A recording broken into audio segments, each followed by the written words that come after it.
Welcome to The Explainer. Today, we're cracking open one of the biggest medical detective stories of the 20th century. It seems obvious to us now, right? But for decades, it was just this nagging suspicion, a massive mystery with literally millions of lives on the line. Okay, so let's set the scene.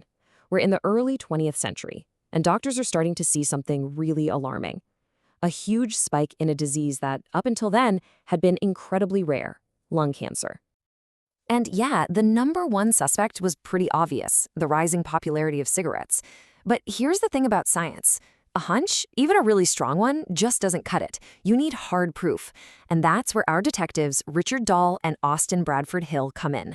Their challenge? To prove this link beyond a shadow of a doubt. So, Dahl and Hill kicked off their first investigation by doing what any good detective would do. They started at the crime scene and worked backwards. In the world of science, this is called a case control study. So what does that actually mean? Well, it's pretty clever. They found a group of patients who already had lung cancer. Those are the cases. And another group of patients with different illnesses. Those are the controls. Then they went to both groups and asked them one single crucial question. Do you smoke? Okay, so this slide is really cool because it shows the two main tools in their detective kit.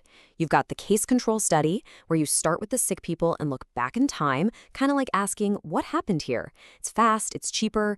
Then you've got the cohort study, which is the complete opposite. You start with a big group of people, some exposed, some not, and you follow them forward in time. You're asking, what will happen? This one is slower, way more expensive, but it's the gold standard. Let's see how that first method panned out. Right, so here's the first batch of clues they collected from more than 1,300 men. Now, if you just glance at this, you might think, the number of smokers in both groups looks pretty close, right? But that's the trick. The real story, the smoking gun, isn't in the raw numbers. It's hidden in the relationship between these numbers. So, what did these numbers really tell them? Well, like I said, the raw counts look pretty similar. But when they crunched the numbers with some real statistical muscle, something dramatic popped out. It wasn't about how many people smoked in total, but the chances, the odds, that a person in each group was a smoker. And that led them to this number, 9.1. In epidemiology, this little number has a big name. It's called an odds ratio. And it was the first major piece of evidence. So what this really means is that the odds of being a smoker were more than 9 times higher in the lung cancer group than in the control group. That is a massive statistical link, right? An incredibly strong clue. But, and this is a big but, it still wasn't definitive proof that smoking caused the cancer. Correlation isn't causation, as they say. To prove that, our detectives needed a whole new angle of attack. And that's exactly what they did. To nail this thing down for good, Dahl and Hill launched a second, even more powerful kind of study. So instead of looking backwards from the crime scene, they decided to look forward. They basically put a huge group of people under long-term surveillance to see what would happen to them over time. And their chosen group, their cohort, over 34,000 male British doctors. This was a genius move. Why? Because doctors are reliable witnesses. They could accurately report their own smoking habits, and if they passed away, the cause of death could be confirmed with certainty. This meant their data was going to be top-notch. So they waited. For years, they tracked these doctors, collecting data, and eventually that data started to tell a story, a really, really damning story. So one of the first things that jumped out was something called a dose-response relationship. It's a fancy term for a really simple idea. The more you smoked, the higher your risk. It wasn't just an on or off switch. Someone smoking 25 or more cigarettes a day, their risk was way, way higher than a light smoker.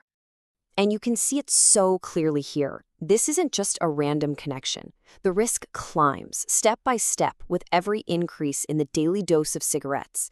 This kind of pattern is exactly what scientists look for when they're trying to prove causation. But then, the cohort study allowed them to ask an even bigger question. Of all the smokers who died of lung cancer, what percentage of those deaths was directly because of the smoking? The answer was just staggering. 95%. Think about that for a second. This is called the attributable risk percent. It means that for every 100 smokers in the study who died of lung cancer, 95 of them would not have died from it if they had never smoked. It wasn't just a small factor, it was practically the only factor. And just in their study group alone, that 95% translated to this: 126 lives. 126 doctors who died whose deaths could have been prevented. Suddenly, that big percentage becomes a very real, very human number. And to really hammer home how massive this risk was, they compared it to another big killer, cardiovascular disease. Now, smoking definitely increases your risk there too, but only by about 1.3 times. For lung cancer, it was a mind-blowing 18.5 times higher. At this point, the connection was just impossible to ignore. So there you have it. You've got evidence from two completely different kinds of studies, both pointing their fingers in the exact same direction. The case was basically ready to be closed. Let's review the evidence. This is basically the checklist for proving causation in science. Did they have a strong association? Oh yeah, the risk was over 18 times higher. Was it consistent? You bet. Both studies, the one looking backward and the one looking forward, told the same story. Was there a dose response? Absolutely. More smoking meant more risk. And the final, critical piece. Did the exposure come before the disease? The cohort study proved it beyond a doubt. That was the final nail in the coffin. And just look at this comparison. Even though the two studies used totally different methods and came up with slightly different numbers, the pattern, the trend, is identical. In both studies, as the number of cigarettes goes up, the risk goes way, way up. The verdict was in. Case closed. So this incredible investigation didn't just solve one mystery and save millions of lives, it literally wrote the playbook. This methodical, evidence-based approach became the blueprint for how we investigate public health crises, the very same blueprint scientific detectives are using right now to solve the biggest medical mysteries of our own time.